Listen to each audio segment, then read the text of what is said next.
Hey, welcome to another great episode of the Real Deal Podcast. Happy Monday. Happy day after the Super Bowl. It is February 9th, 2026. I'm your host, as always, Courtney Harden. Glad to be back with a new week of great episodes and a lot of great guests. And I have a great guest waiting in the wing. So before we get started, hit my music. Let's get it.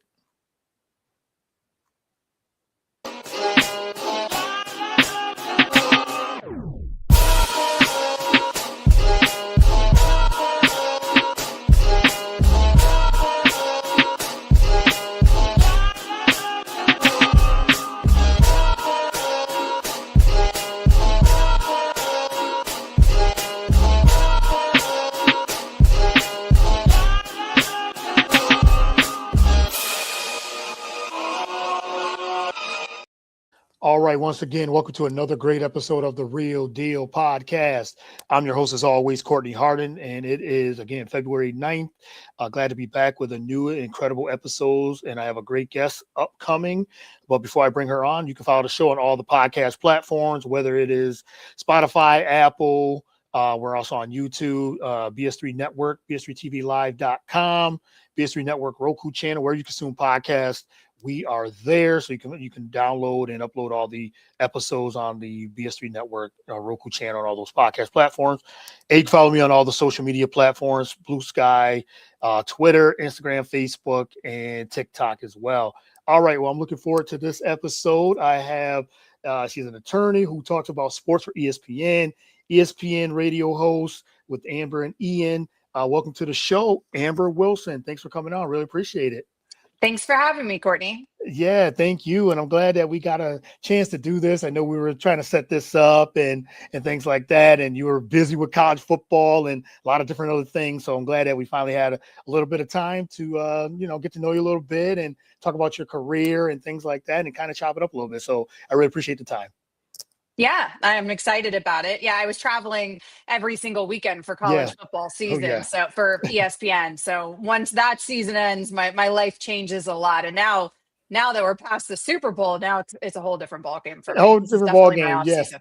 Yeah. Yes, this is your all season and your mother too. So that takes precedent as well. So that's the most important. And but I'm glad, like I said, glad when I reached out and you accepted the invite. So I really do appreciate your time. And you said college football was such a busy time. You said traveling every week and doing a lot of different things. So we'll get into all that. But how was your weekend? What'd you think of the Super Bowl before we get started? What'd you think of the Super Bowl and how was your weekend? I thought the Super Bowl was kind of boring, if I'm not Yeah. gonna lie. And it's sort of exactly as I expected it to go. I mean, it went as these teams looked like on paper, in my opinion. I thought that Seattle would probably be very dominant, that defense would be very dominant. You knew it was going to be a defensive slugfest. I didn't think the Patriots were going to look quite as bad as they did. Yeah. I didn't think Drake May was going to spend quite as much time on his back as he did. But, he looked like a young quarterback. He looked like a second year quarterback out there. And that Seattle defense just looked so incredibly elite. So I'm not really surprised. I was very bored with it. It was so Yeah. obvious from very early on in the game that Seattle was just going to take New England's lunch money. And Yeah. so it was what it was, but it's the Super Bowl. So I watched every single second of it anyways. We all did. Yeah, me too, for sure. And I agree with you 100% about, and I actually picked the Patriots to win in a close game, 20-16, 2017. Oh, Yeah, because I thought, okay, if New England was able to establish the run, I knew both defenses are great. Both defenses right. are excellent. And the way New England was playing defense throughout the playoffs, I figured, okay, maybe they can generate something. Maybe they can do, limit mistakes, maybe be able to establish the run, and maybe Drake may have played a little better than he has over throughout the playoffs. But like you said, Seattle set the tone early, and he kind of knew, like, okay, it's gonna be a slugfest. We knew that, but Seattle they made enough plays to get the win. And again, that defense was tremendous. A couple plays that New England did late got points, but I didn't think they were gonna get shut out throughout most of the game either, the Patriots. So I thought they would at least score 17 at the least. But no, Seattle really put the clamps on them, and now that was the result. I knew Seattle was the better team, but I thought maybe New England just had just enough to make it close. And no, Seattle was just better. on both ends I of the mean, you mentioned spectrum. it. Drake May hasn't played like what we saw during the regular Yeah. season in the Hmm. postseason. And, typically we don't talk about it in the NFL. We talk about it a lot in the NBA. Like postseason basketball is a Yes. totally different Yes. speed and Absolutely. it's a totally different game. And we don't really talk about that as much in football, but there's an element of everybody caring more and trying harder in any sport in a postseason. And so sometimes you get exposed when you're a young player Mm. because of that lack of experience. Drake May is still going to be just fine. I think we learned that Drake May has an unbelievable future and he's an incredible quarterback. But when the lights are the brightest in the postseason, he's got some things to learn from. And I think it's going to be a learning experience. And they weren't battle tested throughout the season. I think it's okay to continue to mention that. I know people were like, let's stop talking about how they have the easiest schedule in the NFL. The easiest schedule in the NFL caught up to New Yeah. England. And that's exactly what they had. And you saw it was different than a Seattle team that had to overcome everything, including that Rams team, which, I mean, that felt like the real Super Bowl if we're talking about excitement. Yeah. Yes, absolutely. And then that's what it was. And you're right. I think New England, they said it caught up. It finally caught up to them at the wrong time, right? It caught up to them at the Super Bowl and at the last game. And again, it just goes to show, as you said, Drake May, young quarterback, was an MVP candidate. And the lights were just too bright. You could just tell the body language. You could tell that when he was getting hit and it just couldn't generate any offense, the running game got shut down, and it was just more of, okay, it's going to be a long day. And it was, sure enough, was a long night. But like you, I watched every second of it, and it was a defensive game, and Seattle just proved that they were the much better team, and from top to bottom on both sides of the football. So, yep. So that was that Super Bowl. So we move on, and now you got NBA, got all these other things coming up, baseball's coming up, and things like that. So, but let's get into your background into sports. Talk a little about. First question I always ask my first time guest: who was Amber Wilson, and how did you get into sports? Well, who I am is a lot more than obviously just my career, but my tagline is attorney who talks about sports for Hmm. ESPN, and I think that pretty much describes me pretty well from a career perspective. I have done everything that you really can do from the sports media perspective, and I've done a lot on the legal side as well. So I have really spent my career, I would say, in varied ways, and it has not been a linear path for me whatsoever. And I got into sports intentionally. That was always my goal. That was always my dream. And when I was a little girl, I was obsessed with football. Football was my first love. That was my true love. And I wanted to somehow make my life around it. And I discovered, really when I was growing up, what female sports broadcasters were sideline reporters. And so I was thinking that, I needed to be, Jill Arrington or Melissa Stark at the time, although hell, Melissa's out here, still Still doing it. absolutely crushing Hmm. it, just Yes. absolutely crushing it. But any of those women that were just ahead of me, and they really set the stage, and later on the Aaron Andrews of the world. And so I was watching them through the come up and thinking that that was probably the path that I was going to be on. And then I am fortunate that that doesn't end up being the only path that I can take by the time I actually get into the business. And so I've had a ton of roles in both television and in radio. And then on the legal side as well, I worked for the Miami Dolphins inside their legal department all throughout law school. I worked for a sports and entertainment law firm full time as an attorney after that. So I've also in my legal career been in sports, most of it. Yeah, I love that. And I always, like I said, I always love the journey of how we all get into the sports media and things like that. But as you said, you have the dual of attorney and sports and, with, sports radio, TV, the background as well. So how does your background as a trial attorney change the way you kind of analyze sports legal cases and things like that? Well, it certainly has helped there. Now, I would say Yeah. generally, I mean, I went to law school after I'd been in the business for 7 years. So I came out of undergrad. I went to Florida for undergrad, as you can tell. Yes, are the And Gators. Yep. Go yeah, Gators. and so I majored in telecom journalism, and I went into TV, and I went on the path. I worked for CBS Sports. I worked for a local station in Gainesville first, and then I worked for CBS Sports after that for quite some time, and had various other jobs. And the bulk of it I spent down in South Florida. And then I decided to go to law school after the economy had crashed.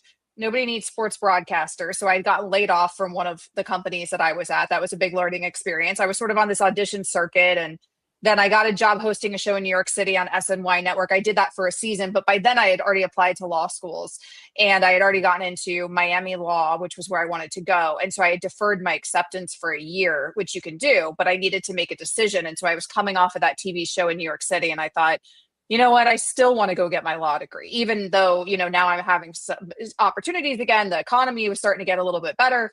But I thought, no, I want to go get my law degree. And now it's kind of now or never. And so I went ahead and I did that. So I had been in the sports business, in sports broadcasting for years before I decided to go to law school, which is why when I went to law school, a lot of my connections that were already in that world in sports where I already knew a lot of, agents and people who worked sort of in the sports law world. And so that certainly helped me on that side as well. And that goes to when now you work ESPN Sports Radio as well as a host and also being an attorney. How do you find that balance when it comes to you talk about the connections, I think, which is very important for sure, and networking and things like that. How do you find that balance and when you're processing on both sides of that, and what's your day-to-day look like? I'm sure that's different and it varies each week and each day, I'm sure. Well, to be honest, now I'm so busy, and now also with the traveling college football show for ESPN, I'm kind of at a point, and I have two little kids. I had another son 16 months ago, so I have pretty young kids at home, and that has really made it. If I'm not going to lie, you cannot do it all as a woman. I mean, it's a fallacy. We try, but it's just not possible. And so for me, what has taken a backseat is the law career.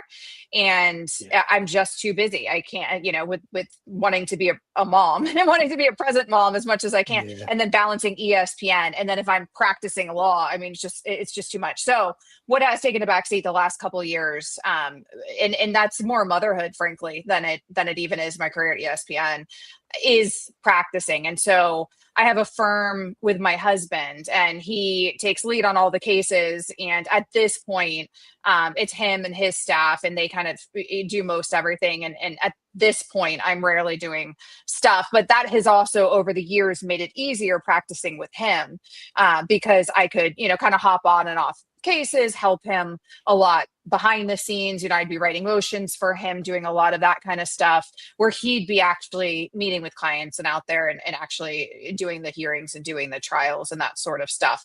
On that side of things, we practice family law and crisis management, but mostly all for professional athletes. So dozens and dozens and dozens of NFL players, NBA really high profile people, which is interesting because it's kind of a direct conflict to what I do at ESPN. Right. So I try to keep those worlds as separate as I possibly can and manage it all as much as I can. But yeah, it's hard. I think when my kids are a little bit older, I'll probably have more time to go back into practicing day to day with him. But right now, day to day, most days, my life is consumed with motherhood and ESPN. Yeah, motherhood and ESPN, and you do an incredible job, because, like I said, to be able to balance, he said, being a wife, mother, and then on top of that, with your career, there's that balance. But you said you're doing it and thriving. So you're doing excellent work as it is. Thank you. Yeah, for sure. And to go back to the ESPN and how you got into that, talk a little bit more about how you got to ESPN and where you are today with ESPN Radio. Yeah, so I don't think I actually fully answered your question before when you asked me how my legal career helped me beyond just in terms of connections and sort of all staying in that world so that it sort of all flowed and made sense. But also from an on-air perspective, I don't really know why, because it shouldn't have helped me on air. You shouldn't have to. You shouldn't really have to be a lawyer to, do what I do for a living on the sports side. But it did help me. And I think it helped, unfortunately, I think it helped people take me more seriously in the business, which think it's sort of a female thing, if I'm being honest with you, where all of a sudden, and some of it probably is getting older too. But when you're young and you're in your 20s and you're, the whatever blonde female that's, on camera, there can sometimes be a certain pigeonhole that you get stuck in terms of what roles you're offered and what jobs you get. And I had a lot of fun during those years, but I was also sort of bored intellectually. And that's one reason that I wanted to go to law school. I found myself just getting pigeonholed into very hosty gigs where I didn't get to give opinions or analysis. And I'm a very opinionated person. So I knew I wanted more. Right. And then when I came out of law school and I was a lawyer and I had been a practicing attorney, and my plan was to get out of broadcasting. My plan was to be full-time lawyer. I like practicing law. You hear a lot of negativity from other lawyers. I like being a lawyer. And so that was my plan. But then I kept getting offered jobs on the broadcasting side. And I think it's because like all of a sudden I was this lawyer and people were kind of viewing me differently. And I was starting to get roles that were meatier and more interesting. And for me, I had always been obsessed with sports radio. I'd always been a sports radio junkie. And I got offered an opportunity to try out for a job in Miami at a sports radio station that I had always listened to. And so at the time I was practicing law full time.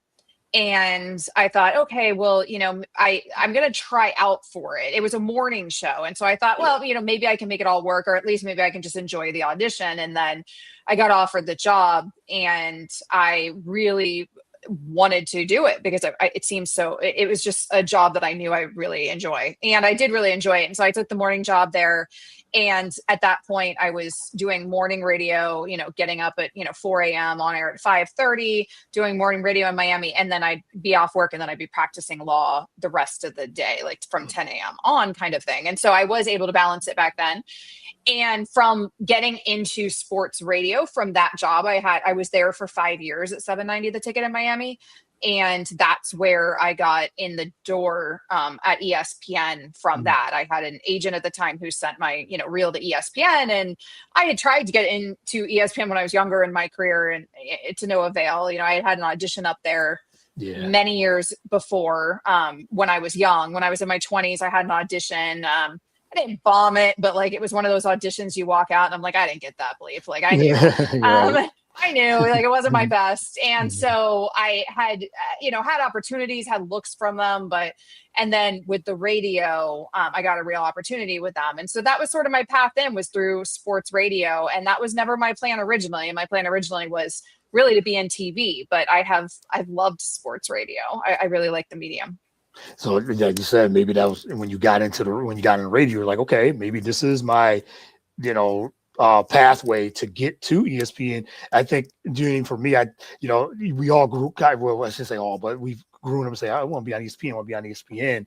And you got that opportunity to get on there and say, hey, if it's radio, then here it is. And then now we have a question in the chat. So I wanted to get to that before I ask you my next question. And this one, Chandra just says he says, hi, Amber.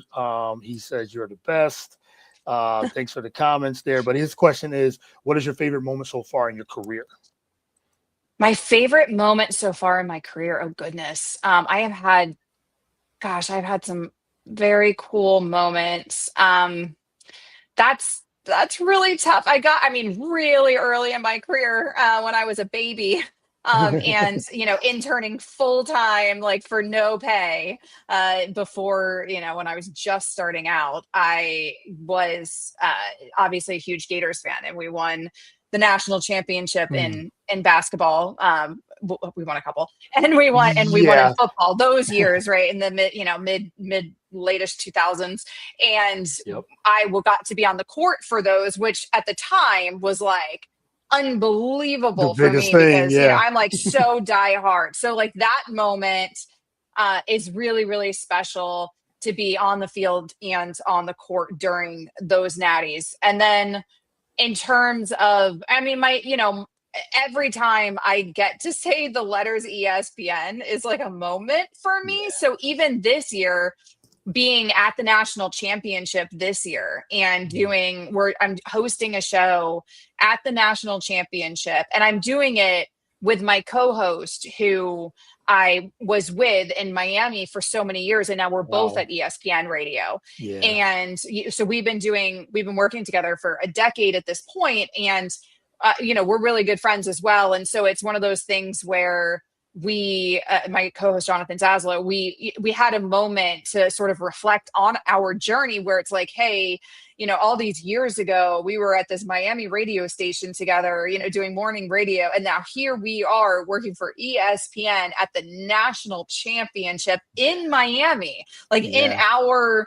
our city, so to speak. And so that was kind of a really cool circle moment that I was able to take in. So I've had a few in my career, I'm but sure those are you a couple of them. and that's like I said, there's probably a couple of them. You said I'm sure there's like many more, and it continues to keep building with more moments. I'm sure upcoming as well. It's the best thing about this career Mm, is that you've, at least for somebody like me, I mean, I've dreamed of it since I was a little kid. So yeah.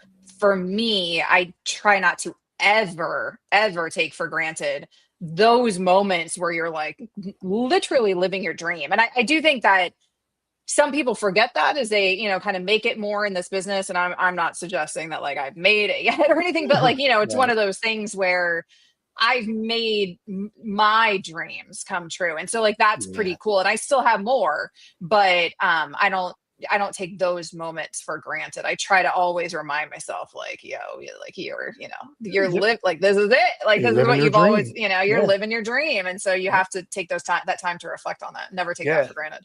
That's good advice for anyone that wants to try to get into this type of business, sports radio or media or anything to do with sports or business or news and things like that. If you live in your dream, not take it for granted and just really live it day by day. Of hey, I can't believe. Sometimes you have to step back and think, wow. I'm actually here and I'm actually doing it. So I think that's really good advice as well. Um, Excuse me. yeah, no problem. I wanted to piggyback on something you said earlier about the analytical side and how that has helped. As you said, it probably does coincide with your sports radio career and being a lawyer. I mean, you have to be analytical as a lawyer, and then now you could use those opinions on radio. You've been on First Take. You've done a lot of Yeah. different things, so I'm sure that definitely helps when it comes to like arguments. And you're thinking, Yes. I can hit if I really want to, I can hit my points and my viewpoints on the analytical side as as an attorney as well. So that does when it comes to like some type of debates or arguments or discussions on top of Oh, that. and absolutely. Now, I mean, I've always been an argumentative person. Right, So right. I was always able to Yeah, argue. Okay. yeah. It's a bit of a fallacy that law school helps you argue. A lot of people are like, oh, I want to go to become a lawyer because I like to Yeah. argue. On a And like, debate. Yeah, yeah. Mhm. but really, that's not what it is. What it is it trains your brain to see every possible side of Mm, a yeah, scenario. And that's what I've noticed that it helps me with the most, because constantly in sports things come up and the people yes. I work with are just, looking at it one way. And I'm like, yeah, but what if we look at it this other way? Or like, what about this other side of the story? Or what if I told you that this could be a possibility? And I do think it has helped me there tremendously. And I also think it has helped me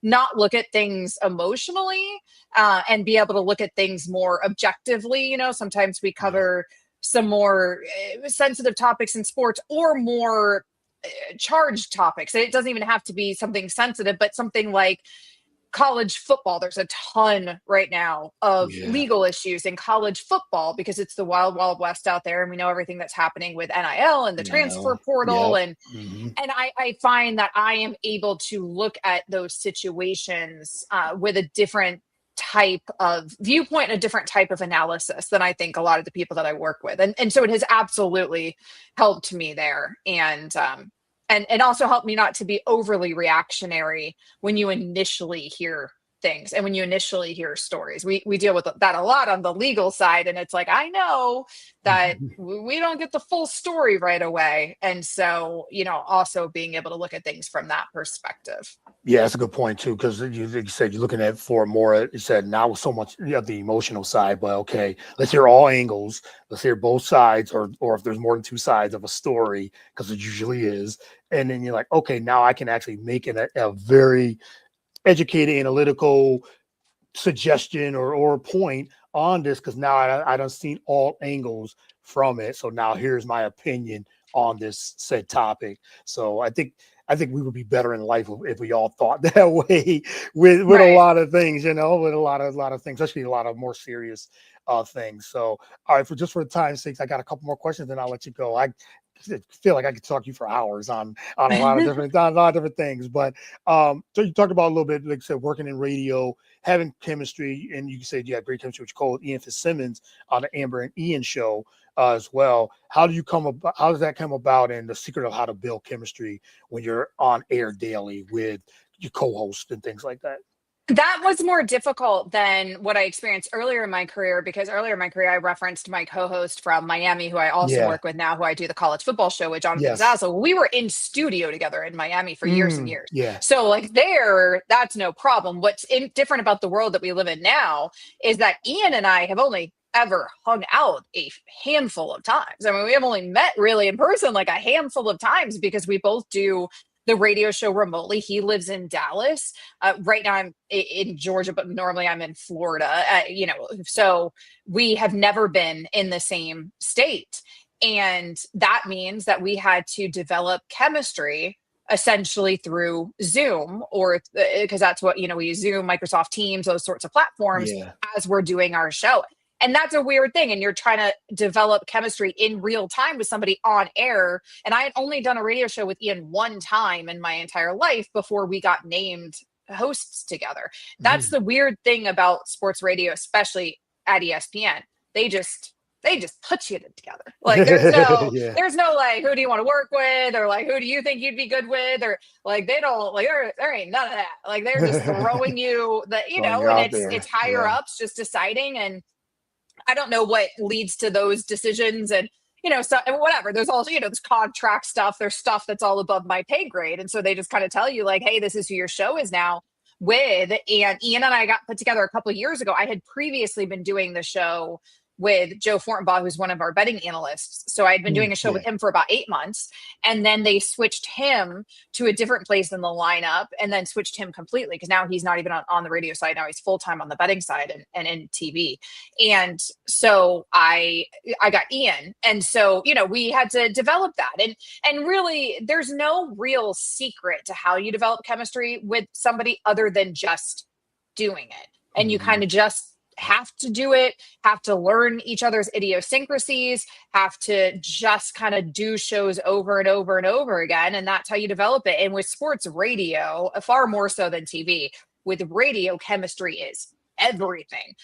Because with TV, you're not normally in TV. It's a different format. TV, it's a more formal format. With radio, it's like you're talking to this person more than you talk to your spouse on the daily. Like, like a lot of married couples don't like sit down every single day and talk for 3 straight hours. That's true.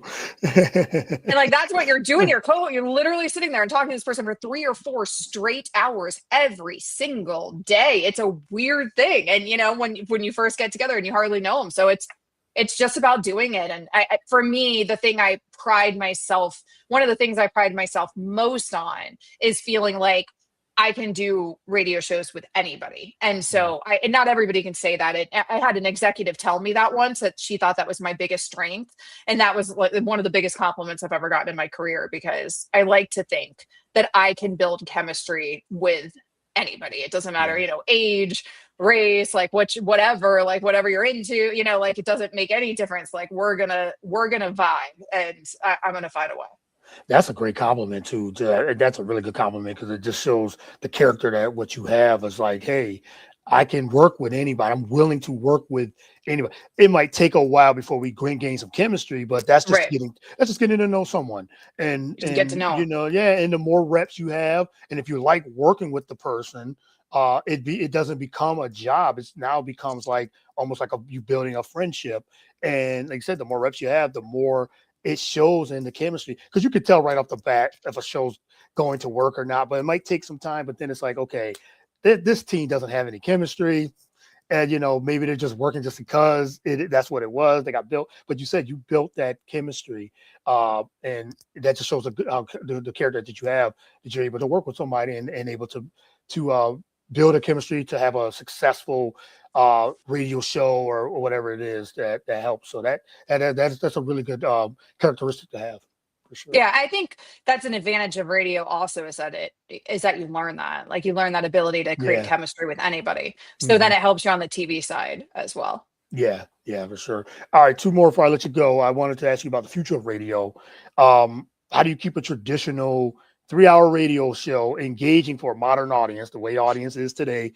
Short attention span. Because Right. look, we talked about Super Bowl earlier in this, and Super Bowl football is done. Now they're going to move on. They're going to talk about it for a day or two, and that's it.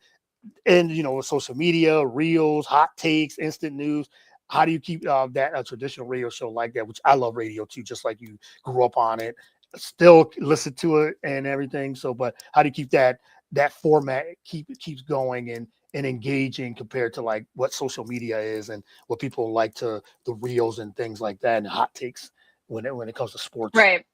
analysis? Well, people don't have the attention stance, but I think it's a misnomer, because it's interesting in this world that we live in, that you're absolutely right with social media and everything. But also think about it, podcasts are more Yes. popular than they've ever been, and Mm-hmm. that's the direction they're going. And so it's a format with podcasting where people quite literally listen to these shows for hours on end. And, Yeah. like the YouTube direction that all those shows are going, where you're talking about no breaks, and no commercials. Yeah. And it's like, so people will sign up for, people sign up to listen to McAfee for 4 hours a day. And so Yeah.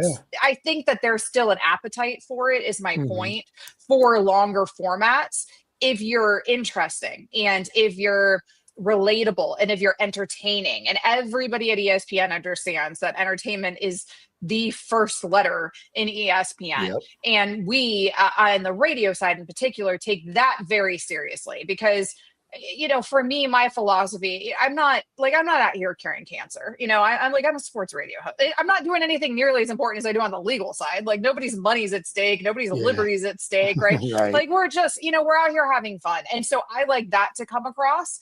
And I think that radio and podcasting, those mediums, I think people like them because you develop this unique relationship with the audience where it's very intimate. People feel like they know you. And that's what I want. I want people to feel like they know me, like they can come to me, like we're, like get to know like the humor, the jokes, part of my life. And I think that that's really the way, is to invite people into your world and to be relatable. And it's not as stuffy as TV, and not as formal as TV. And you actually can say interesting things and discuss interesting things. So that's really how we tackle it. We just try to keep the audience entertained. Mm-hmm. Yeah.